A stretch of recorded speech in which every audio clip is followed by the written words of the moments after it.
February 17th, 2024. Lufthansa Flight 1140, 205 people on board. A bulletproof door, one pilot on one side, zero on the other. For 10 minutes, an Airbus A321 flew itself at 35,000 feet. The only pilot inside seized against the controls. His foot hit the rudder, 488 newtons. Autopilot disconnect zone, 450. It held, barely. The door built to stop terrorists was keeping the captain out. 9 years earlier, Lufthansa's own subsidiary lost 150 lives behind that same lock. They wrote a rule, then erased it. How did an airline undo the lesson written in blood? But to understand how a routine Saturday morning flight came within a few newtons of catastrophe, we need to go back to the beginning, to a gray, rainy day in Frankfurt, and two pilots who had no reason to expect anything but a quiet trip to southern Spain. Because the most unsettling part of this story isn't what went wrong inside that cockpit. It's what the airline decided years before the first officer ever sat down in that seat. A decision made in a boardroom. A risk assessment checked off on paper. A rule that once existed specifically because people had died. Removed, not by negligence in the moment, but by policy in advance. The clock on this incident didn't start ticking when the captain stepped out to use the bathroom. It started ticking the day Lufthansa decided he didn't need anyone to replace him while he was gone.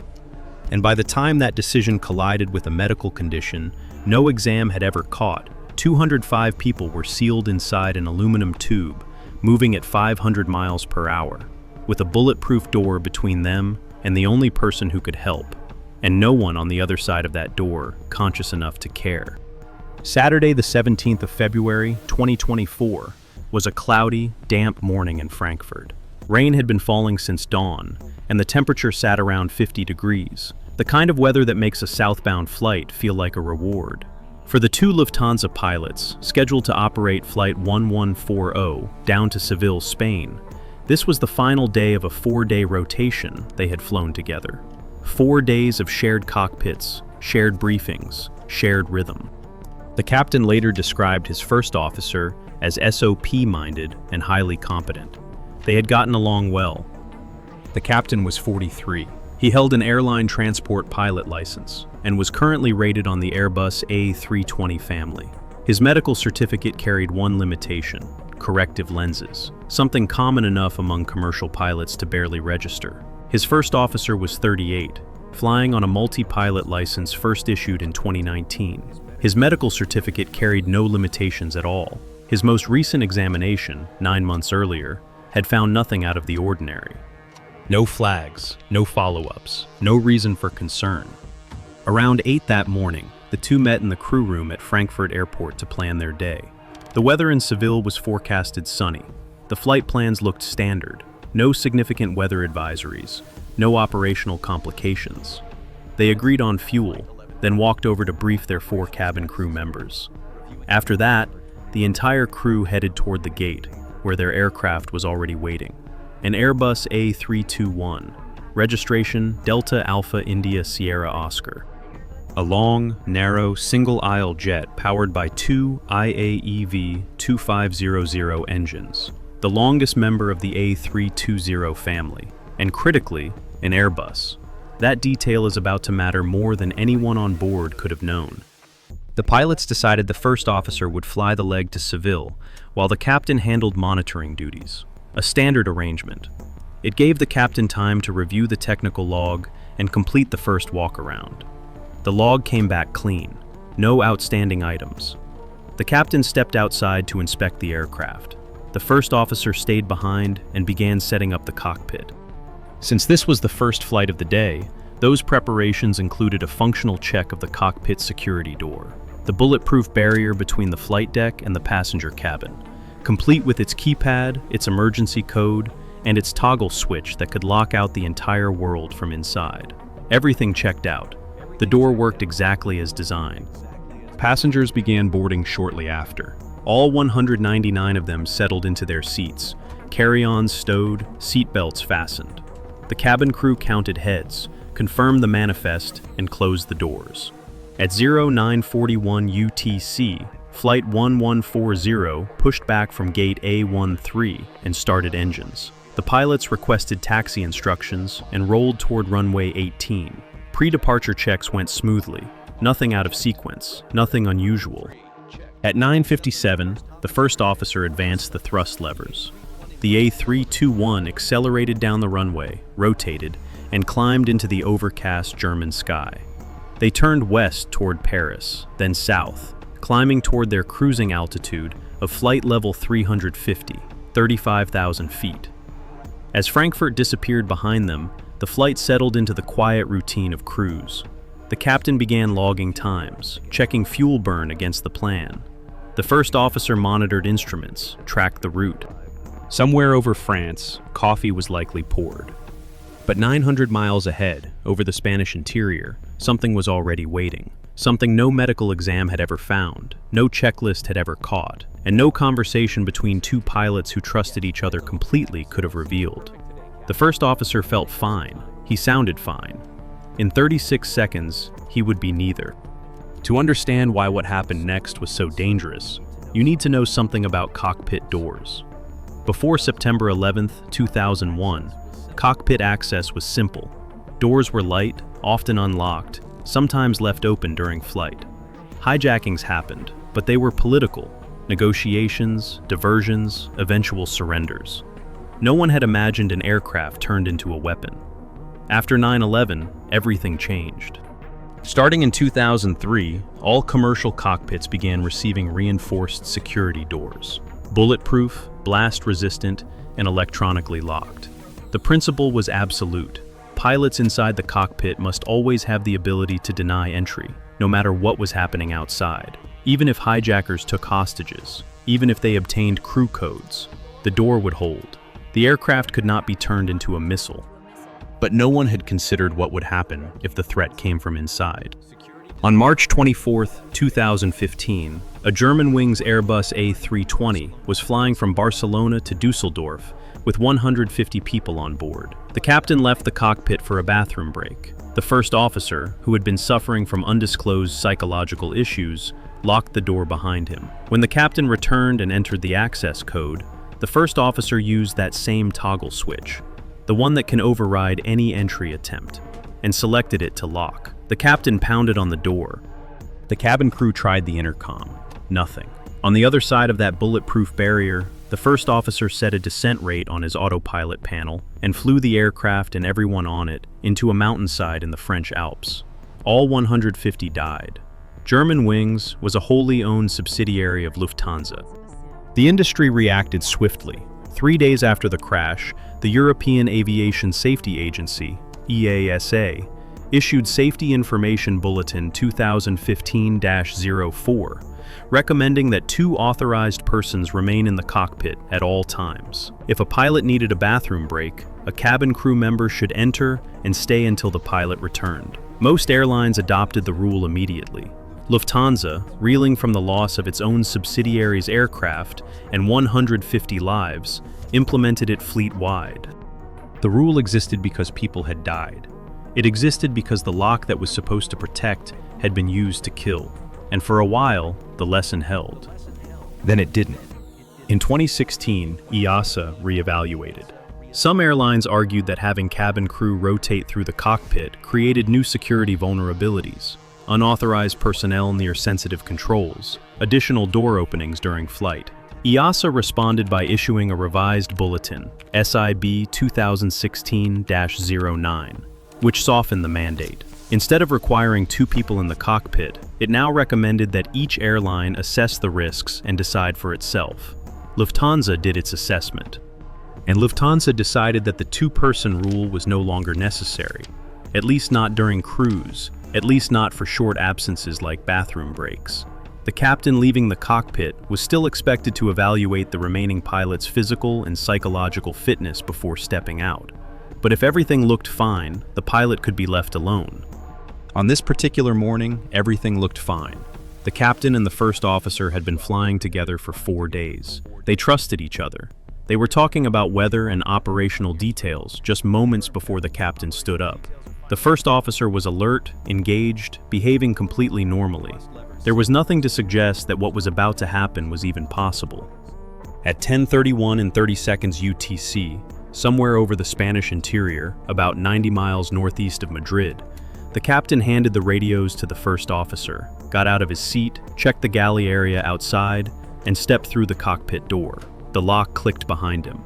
The first officer was now alone at the controls of an Airbus A321, carrying 205 people at 35,000 feet, with a bulletproof door sealing him off from every other human being on the aircraft. 36 seconds later, at 10:32:06, the cockpit voice recorder began picking up sounds consistent with a sudden and severe seizure. Now, if you've ever seen someone experience a seizure, you know that the body doesn't simply go limp. Muscles contract violently. Limbs move without control. Arms flail.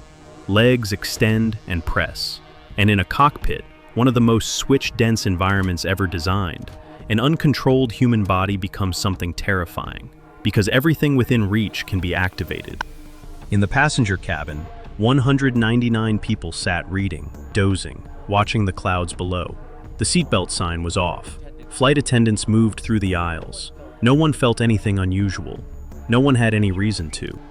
Over the next 46 seconds, the flight data recorder captured a cascade of unrelated system activations. The first officer's flailing arms struck a push button on the overhead panel, disconnecting spoiler and elevator computer number 3, one of 7 flight control computers on the A321, responsible for spoiler control and backup elevator authority. That triggered a master caution and an ECAM fault warning.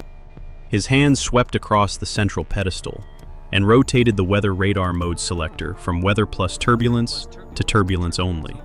His fingers pressed the reception knob on the audio control panel, and the Morse code identification of a nearby navigation beacon, VOR Bravo Alpha November, began sounding in the cockpit. None of these actions made any sense. They were the random fingerprints of a body in crisis. But the most dangerous input wasn't from his hands, it was from his right leg. The flight data recorder registered a sudden, sustained increase in force on the first officer's right rudder pedal, a force that climbed to 488 newtons. To understand why that number matters, you need to know how the Airbus handles an input like that. On most conventional aircraft, a Boeing 737 for example, if a pilot pushes a rudder pedal hard enough, the autopilot will initially try to counteract the resulting yaw with aileron deflection. But if the input overwhelms what the ailerons can handle, the autopilot simply disconnects. The aircraft follows the rudder. Yaw leads to roll. Roll leads to a spiral dive. And at 35,000 feet, with no conscious pilot at the controls, and no one able to get through a locked bulletproof door, a spiral dive would have meant increasing G-forces that could pin everyone, including any rescuer who somehow got inside, against the walls of the cabin. But this was an Airbus, and the Airbus A321 uses fly-by-wire, meaning pilot inputs don't directly move the control surfaces. Instead, they pass through flight control computers that evaluate whether the input makes sense. The first officer's 488 newtons of rudder force was evaluated and found wildly inappropriate for cruise flight at high speed. So the computers did something a conventional aircraft could not. They filtered it. They allowed only a tiny fraction of that input to reach the rudder, enough to cause a 5-degree roll and a 2-degree heading change, but nowhere near enough to destabilize the aircraft. The autopilot corrected. The flight path held. A stop rudder input warning flashed on the ECAM screens, accompanied by a master warning. But the airplane kept flying straight. The margin was razor thin. According to investigators, the autopilot disconnect threshold for rudder input on the A321 sits between 45 and 50 decanewtons. The first officer's foot was pushing 48.8 decanewtons. He was inside the disconnect zone. The autopilot held, but the report acknowledged that the limit could not have been far off. A few more newtons, a slightly different angle, a sustained push rather than a fluctuating one, and the outcome could have been entirely different. If you want to support this channel and help us keep telling these stories, please take a moment to like this video and subscribe. It genuinely makes a difference. Now, back to Flight 1140, because at this point, the situation was about to get worse. While all of this was happening inside the sealed cockpit, the northern Madrid air traffic control sector was trying to reach Flight 1140. The aircraft was approaching the boundary between two control sectors, PAU and TLU, and the controller needed to hand the flight off. 3 separate calls went out on the radio. 3 times, no reply. The controller should have raised a prolonged loss of communication alarm. But at almost that exact moment, a different Lufthansa flight contacted the next sector. The PAU controller heard the Lufthansa call sign and mistakenly assumed it was Flight 1140 that had already switched over. The TLU controller even briefly addressed the other aircraft using Flight 1140's call sign. The confusion cleared itself up eventually, but by then, the window for an early alarm had closed. No one on the ground knew that a cockpit was unoccupied. Inside the aircraft, the autopilot continued doing what it was designed to do. It followed the planned route along Airway Upper November 857, passed the BANEV waypoint, turned toward the BAN VOR, and continued toward GOTOR. The A321 flew itself with mechanical precision, altitude steady, heading correct, engines at cruise thrust. From the outside, from the cabin, from the ground, everything looked normal. The only evidence that anything was wrong existed on the cockpit voice recorder and the flight data recorder, devices that no one could access in real time. 10 minutes is not a long time. It's a bathroom break. It's half a cup of coffee. But at 500 miles per hour, with no functioning pilot, 10 minutes is an eternity, measured in what could go wrong. Another seizure pulse on the rudder. A hand falling on the side stick with enough force to disconnect the autopilot. The toggle switch on the cockpit door pedestal, the same switch tested that morning. The same switch that locked the Germanwings captain out, toggled to lock by a flailing arm. Any one of those would have changed this story from a serious incident to a catastrophe. At 10:39:27 UTC, roughly 8 minutes after he had left, the captain returned from the lavatory and entered the standard access code on the keypad outside the cockpit door. A chime sounded inside. No response. He assumed he had entered the code incorrectly. He tried again. Nothing. A third time. A fourth. A fifth. Each attempt met with silence. A cabin crew member picked up the intercom and called the flight deck. No answer. By now, the captain knew. He had trained for pilot incapacitation. His most recent session had been just 1 month earlier, in January 2024. But he had also lived through the aftermath of Germanwings 9525. Every pilot at Lufthansa had. And standing outside that locked door, hearing nothing from the other side, the parallel must have been suffocating. At 10:41:52, the captain entered the emergency access code. This code triggers a distinctly different tone inside the cockpit. Louder, more urgent, unmistakable. If a pilot inside is conscious and believes the entry attempt is a security threat, they can override it by toggling the door switch to lock, which blocks all access for a predetermined period.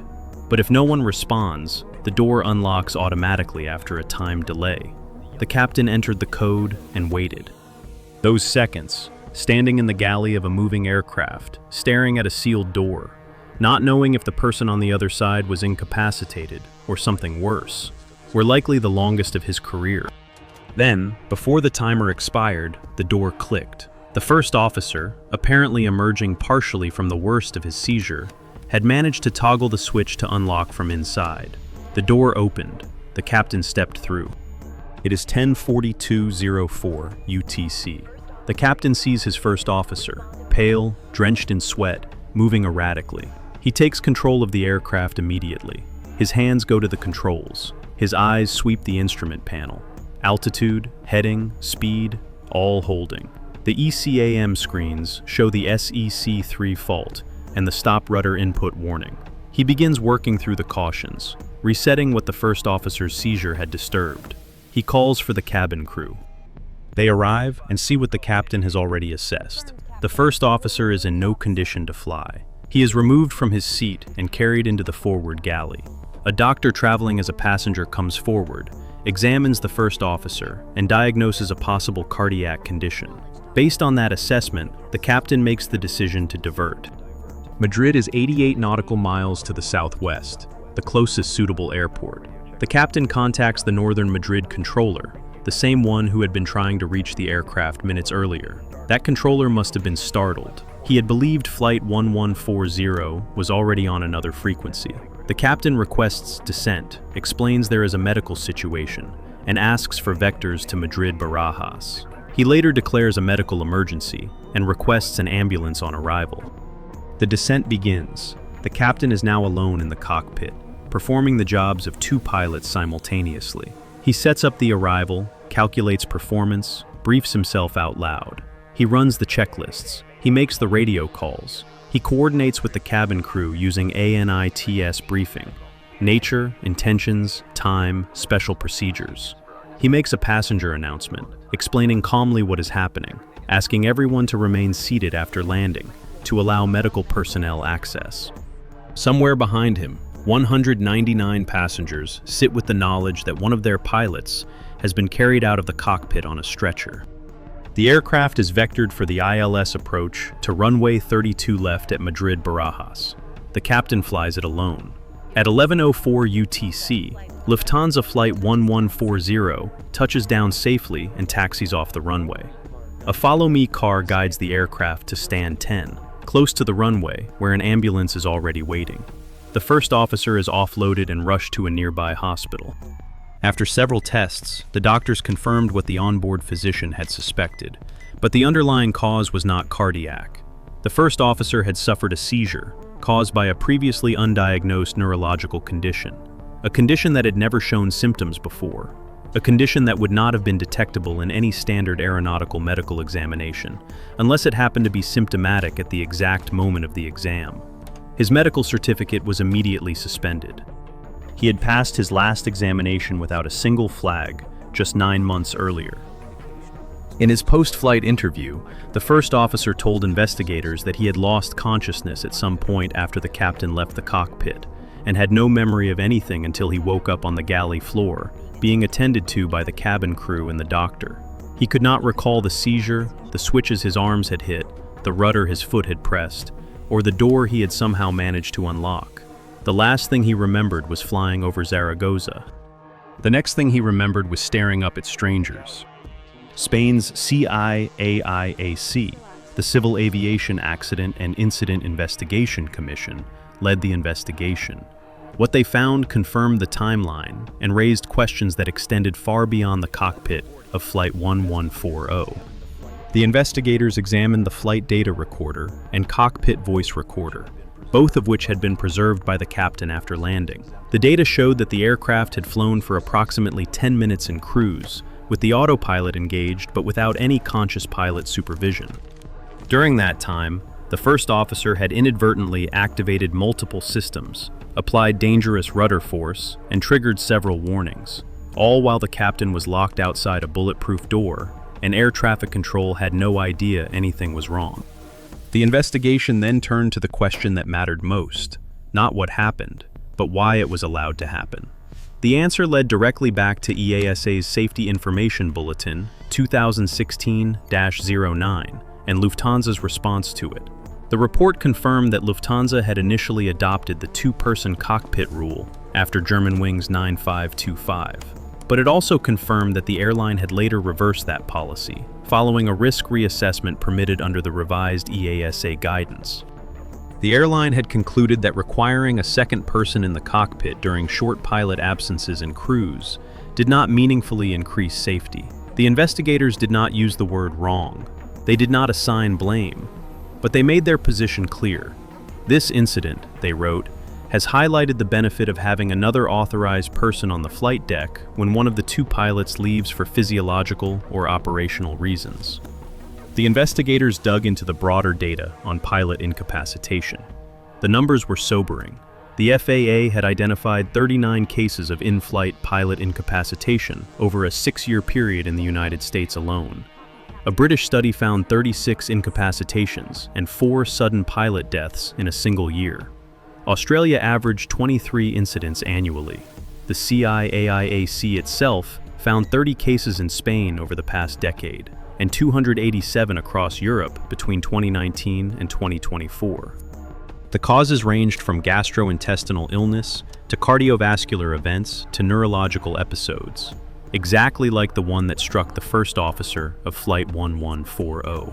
The reason these incidents almost never make the news is precisely because, in virtually every case, The other pilot is sitting right there. They notice, they take over, they land the plane.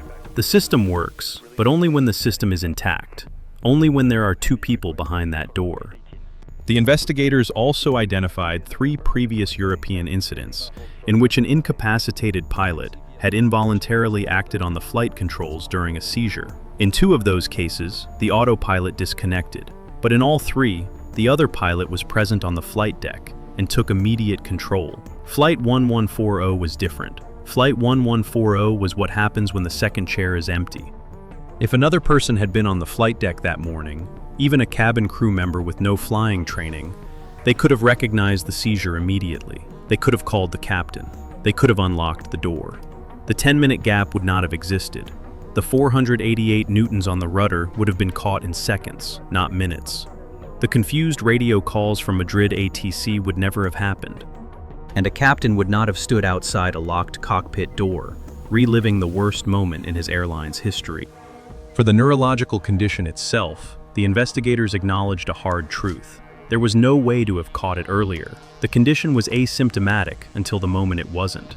The first officer had never experienced symptoms before. No medical examination, initial or recurrent, could have detected it unless it happened to manifest during the exam itself. Statistically, for every 10,000 pilots, there would be approximately 1 seizure every 4 years. The first seizure, by definition, cannot be anticipated. It can only be survived. And survival depends entirely on who else is in the room when it happens. The CIAIAC issued one safety recommendation. It was directed at EASA. Inform all operators about this incident so they can reassess, from both a safety and security perspective, the risks of leaving one pilot alone on the flight deck. The recommendation did not mandate the 2-person rule. It asked airlines to look at Flight 1140 and decide for themselves whether their current policies were adequate.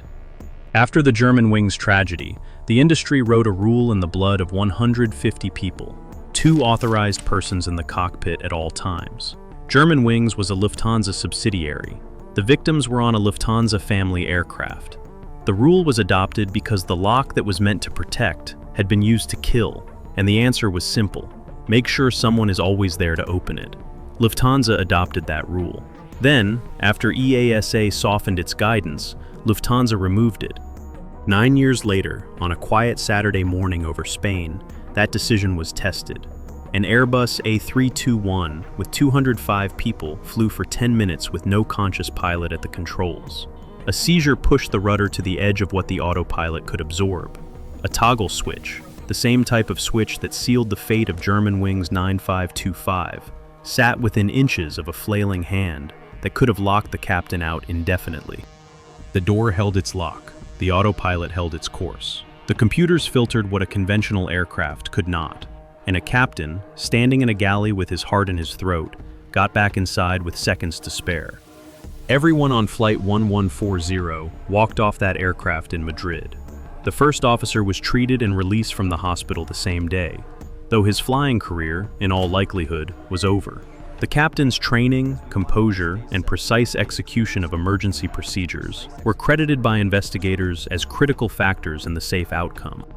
The Airbus fly-by-wire system performed exactly as its designers intended, absorbing an input that, on a different aircraft type, could have spiraled into disaster. But outcomes don't erase causes.